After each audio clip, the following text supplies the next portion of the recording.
masih keras kepala, mereka akan diisolasi. Dan jika masih melawan, nyawa mereka bisa melayang. Assalamualaikum warahmatullahi wabarakatuh. Welcome back to my channel Payang Payang Payang Payang. Hai udah Uni, berjumpa lagi dengan Cici Mek. Baiklah, pada video kali ini Cece akan membahas penjara-penjara tangguh di dunia. Dan terima kasih juga buat Uda Uni yang telah mengklik video Cece ini. Jangan lupa untuk like, subscribe, dan aktifkan lonceng notifikasinya agar tidak tertinggal dengan video-video Cece yang terbaru. Dan buat Uda Uni yang ingin merequest sesuatu bisa mendm Cece di Instagram, ada di description box. Jangan lupa di follow ya Uda Uni. Baiklah, tak perlu berlama-lama, sekarang kita masuk ke penjara pertama, yaitu penjara Danlí di Honduras. Penjara ini dihuni kurang lebih 700 narapidana, dan jumlah itu ya udah unik 3 kali lipat lebih dari seharusnya yang bisa ditampung oleh penjara. Untuk satu sel ya udah unik harus menampung 19 sampai 22 orang. Dan selnya itu sangat kecil, sesak, sampai-sampai para napi itu harus tidur di bawah ranjang. Nah udah nih, penjara ini juga diabaikan oleh pemerintah. Pagarnya rusak, kurangnya pengawasan elektronik, bahkan tempat untuk beribadah tidak ada. Dan karena kurangnya anggaran dari pemerintah, senjata untuk para petugas tahanan itu hanya cukup setengahnya saja. Nah udah nih, tahanan-tahanan di penjara Danlí ini menguasai penjara, dan mereka itu dipimpin oleh seseorang yang biasa disebut dengan pemimpin koordinator. Udah unik, pemimpin koordinator ini juga merupakan salah satu tahanan, dan uniknya dia bekerja sama dengan penjaga tahanan untuk menjaga penjara agar tetap tertib. Pemimpin koordinator ini seperti seorang gubernur di dalam sebuah kota ya nih. Itu dia yang mengatur segala hal dalam penjara, mulai dari menjual kasur, membuka warung kecil, bahkan makanan untuk para napi juga diatur oleh pemimpin koordinator. Dan tidak hanya itu ya udah unik, penjaga tahanan membolehkan keluarga atau pacar napi untuk menginap di penjara. Itu dilakukan agar para tahanan ini tetap patuh. Sempat ya Uni, pada tahun 2014, kepolisian militer ingin mengambil alih penjara Danlí, tetapi sia-sia karena para tahanan malah melawan balik. Nah, udah unik ya sistem di penjara Danlí ini, yang mana para tahanan bekerja sama dengan penjaga tahanan untuk menjaga penjara agar tetap tertib dan aman. Kira-kira ada nggak penjara seperti ini di Indonesia, Doni? Sekarang kita masuk ke penjara kedua, yaitu penjara Piotrków di Polandia.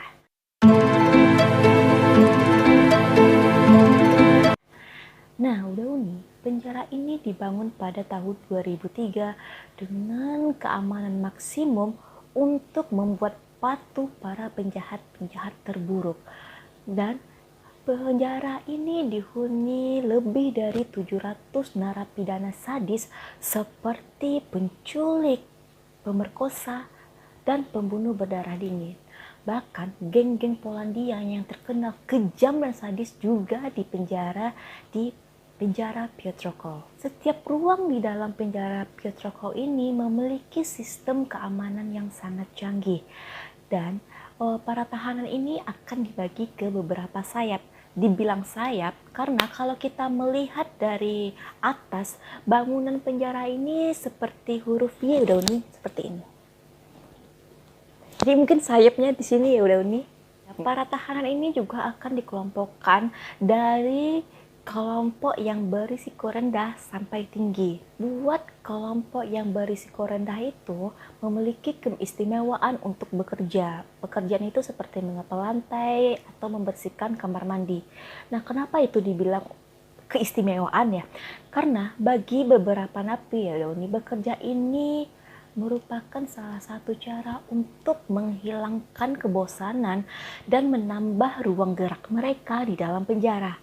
Nah, setelah selesainya mereka bekerja, nanti mereka itu akan ditelanjangi untuk digeledah. Siapa tahu mereka itu menyembunyikan suatu peralatan seperti tablet, kepingan logam, narkoba, atau alkohol. Mereka juga diperbolehkan untuk berolahraga, tetapi mereka berolahraga masih dalam kawasan penjara, yaitu di dalam sebuah kotak beton kecil. Penjara Pietroko ini udah nih punya suatu unit khusus yang berlatih keras setiap harinya untuk diturunkan jika ada kerusuhan yang terjadi di dalam penjara. Nah, ada yang unik loh, udah unik dari penjara Pietroko. Setiap napi yang bebas, nanti mereka harus mengambil sikat gigi yang pertama kali diberikan oleh penjara pada saat mereka datang. Mereka harus mematahkan. Dan setelah mematahkan, mereka harus berjanji untuk tidak pernah kembali lagi ke tempat ini. Ya, maksudnya agar dia tidak melakukan kejahatan lagi. Semoga mereka menepati janji mereka. Ya udah unik. Yang ketiga, penjara El Hongo di Meksiko.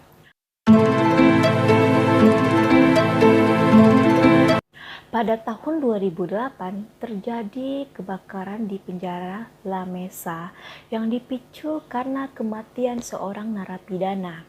Dan terjadilah pertempuran berdarah untuk memperebutkan kendali di sana. Dan ini berlangsung selama 2 hari. Kerusuhan ini menyebabkan tewasnya 23 orang narapidana. Agar tidak terulang kembali kerusuhan ini, para pemimpin geng yang sangat kejam itu dikumpulkan dan dikirim ke El Hongo. Nah, penjara El Hongo ini ya udah unik, terisolasi di padang pasir baja dan dihuni lebih dari 1.000 narapidana. Dengan keamanan maksimum, penjara El Hongo terdiri dari sel-sel komunal dan blok-blok berkeamanan tinggi secara terpisah. Dan yang paling terkenal adalah Blok Eko. Nah, udah unik, Blok Eko ini berisi orang-orang yang berprofil dan berisiko tinggi, seperti anggota kartel dan bahkan pemimpinnya juga ada di sana. Karena penuhnya dengan orang-orang yang berbahaya, Blok Eko ini juga terdapat anjing penjaga atau anjing penyerang. Dan udah unik, untuk menjadi direktur di penjara El Hongo sangatlah berisiko dan berbahaya karena bisa saja menjadi korban dari serangan kartel. Di penjara El Hongo tidak ada ya udah unik toleransi terhadap narkoba, alkohol, tembakau. Pada jam tidur, para napi akan dipanggil namanya satu persatu dan dengan menggunakan peralatan canggih, mereka akan melakukan sidik jari dan foto wajah mereka. Bagi para napi yang tidak mengikuti peraturan, bisa dihukum selama sebulan di penjara isolasi di dalam kawasan El Hongo ini. Nah, udah unik, bagi para napi yang ingin mendapatkan fasilitas yang baik, mereka harus bekerja. Nah, mereka itu bisa bekerja di dapur atau di pabrik yang ada di dalam penjara El Hongo. Selanjutnya kita masuk ke penjara keempat, yaitu penjara di kota Rizal dan pedesaan di Filipina.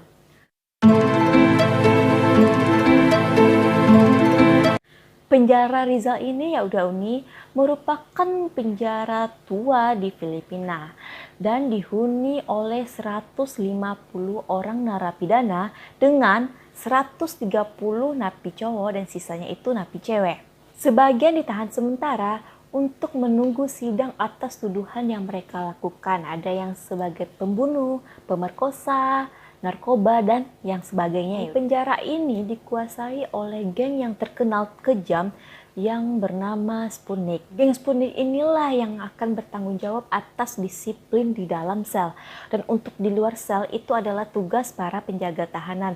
Misalnya urusan administrasi seseorang yang baru akan masuk ke dalam penjara. Pemimpin geng Sputnik ini dikenal dengan sebutan mayor. nanti mayor inilah yang bertugas untuk mengatur semua hal yang ada di dalam penjara dan membuat peraturan. Misalnya salah satu peraturannya itu seperti tidak boleh melukai seseorang, tidak boleh mengambil apapun, dan harus mematuhi pokoknya semua peraturan yang ada di dalam penjara.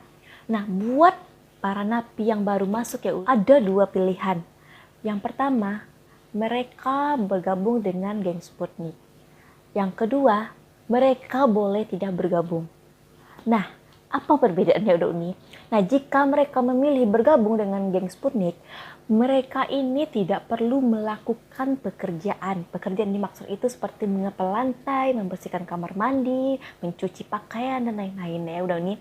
Tetapi boleh jika mereka tidak ingin bergabung dengan geng Sputnik, tapi mereka harus membayar 500 peso per bulan. Nah, bagaimana jika mereka menolak dua-duanya? Mereka tidak mau bergabung ke geng Sputnik, tapi mereka juga tidak mau bayar. Apa yang akan terjadi dengan mereka? Nah, mereka ini bisa dijadikan korban bulian bagi geng Sputnik Dauni. Pertama, mereka akan menyuruh dia untuk berjongkok tiap harinya selama 2 jam. Dan setelah itu, mereka harus melakukan semua pekerjaan untuk geng Sputnik. Nah, untuk para napi cewek juga ada loh Dauni mayornya. Tetapi mereka ini dikunci di dalam sel dan gak boleh digabung dengan napi cowok. Alasannya itu untuk keselamatan napi cewek itu sendiri. Dan ada yang uniknya loh, udah unik dari penjara Rizal ini, yaitu ketika seseorang akan dipindahkan ke penjara lain, biasanya itu setelah sidang mereka dilakukan, nanti ada ketetapan mereka harus pindahkan ke penjara lain. Nah, para napi yang tinggal ini akan memberikan uang kepada napi yang pindah itu. Mungkin karena sudah bertahun-tahun lamanya tinggal bersama di dalam penjara, maka timbullah rasa kekeluargaan antara mereka ya Doni. Penjara kedua di Filipina yaitu penjara pedesaan di tempat yang berbeda. Nah, udah Uni, penjara ini lebih banyak tahanan yang parah, kondisinya buruk, dan juga sumber daya menjadi masalah.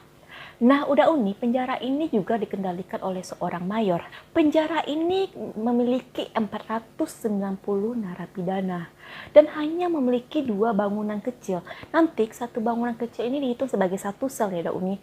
Dan dengan jumlah mereka itu berarti untuk satu sel ini harus diisi dengan 250 orang. Bayangkan saja udah Uni. Bangunan ini sangat kecil, kalau dibayangkan itu seperti ruangan kelas dalam sekolah. Nah, 250 orang masuk ke dalam sana. Coba bayangkan kalau Cici sih membayangkannya seperti kaleng sarden itu loh Doni. Ikannya banyak di dalamnya dalam sebuah kaleng sarden. Kalau bahasa Padangnya, coba ada bau gua udah Uni. Penjara ini ya udah Uni dihuni oleh geng Bahalana yang terkenal sebagai sindikat kejahatan di dunia luar. Nah, ada 37 peraturan di dalam penjara. Dan salah satunya yaitu melarang membawa benda-benda terlarang. Nah, bagaimana jika ada yang melanggar udah Uni? Pertama, mereka akan dihukum jongkok. Nah, bagaimana jika masih keras kepala? Mereka akan diisolasi, dan jika masih melawan, nyawa mereka bisa melayang. Dan yang menjadi masalah serius di dalam penjara ini yaitu banyaknya napi yang terkena penyakit TBC. Nah, udah Uni, penyakit TBC ini kan menular. Jadi bagi napi yang telah terkena penyakit TBC ini, dia akan diisolasikan ke dalam sel yang lebih kecil lagi, lebih kecil, bahkan tingginya itu tidak jauh dari tinggi badan para napi. Nah, karena kenapa mereka harus diasingkan? Pertama kan penyakitnya menular. Yang kedua, tidak ada obat yang diberikan buat napi yang terkena TBC. Maka dari itu, pada saat ini PBB dan Palang Merah bekerja sama dengan pemerintah Filipina untuk mempercepat sistem peradilan dan memperbaiki kondisi penjara mereka itu. Nah, yang kelima, penjara Pusat Belize di Amerika Tengah.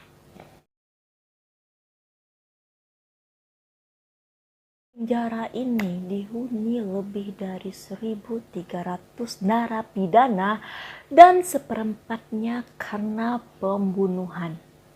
Dahulu, penjara ini mendapat predikat buruk karena tidak ada rasa kemanusiaan di dalam penjara ini. Pada tahun 1990-an, pemerintah tidak sanggup untuk membiayai atau memberi anggaran yang cukup kepada penjara Belize. Dan di dalam penjara itu pun terjadilah kekejaman bahkan sampai pembunuhan sadis. Tahun 2002, tempat ini mencapai titik di mana rasa kemanusiaan itu perlu dipertanyakan. Dan akhirnya pemerintah Belize menyerahkan tanggung jawab penjara ke LSM Kolbe Foundation. Misi mereka adalah untuk memperbaiki dan mengurangi tingkat residivis yang telah mencapai 73%. 15 tahun berlalu, akhirnya Kolbe mengklaim bahwa penjara telah berubah. Nah, udah nih, para napi ditahan selama 22 jam sehari, dan selama itu mereka boleh melakukan aktivitas-aktivitas seperti memasak, beternak, berladang, bahkan belajar menjadi tukang besi atau tukang kayu pun bisa ya Dauni. Dan bagi para napi yang baru masuk ke penjara ini, mereka harus mengikuti program RAC atau rehabilitasi Ashcroft, yang mana mereka akan belajar bagaimana mengontrol kemarahan dan cara bersosialisasi dengan orang lain. Uniknya ya Dauni, penjara ini memiliki radio tersendiri yang mana mereka menyiarkan khotbah setiap harinya. Nah, karena mendengarkan hal-hal yang sama setiap harinya, beberapa napi pun akhirnya berubah menjadi sangat religius. Mereka lebih bertanggung jawab, taat beribadah, dan lebih berpikiran positif. Intinya ya udah Uni, program di penjara ini untuk mengajarkan para tahanan lebih mengenal agama dan mendekatkan diri kepada Tuhan, yang benar-benar sukses membantu para tahanan untuk berubah. Padahal yang awalnya mereka itu adalah penjahat-penjahat kelas kakap, ada pembunuh, pemerkosa, penculik, dan lainnya. Nah, udah Uni, itulah penjara-penjara tangguh yang ada di dunia. Sekian dulu ya video Cece kali ini. Sampai berjumpa lagi di video selanjutnya. Stay tune ya Udah Uni. Dan selamat menjalankan ibadah puasa buat Udah Uni semua. Dadah! Payang, payang, payang!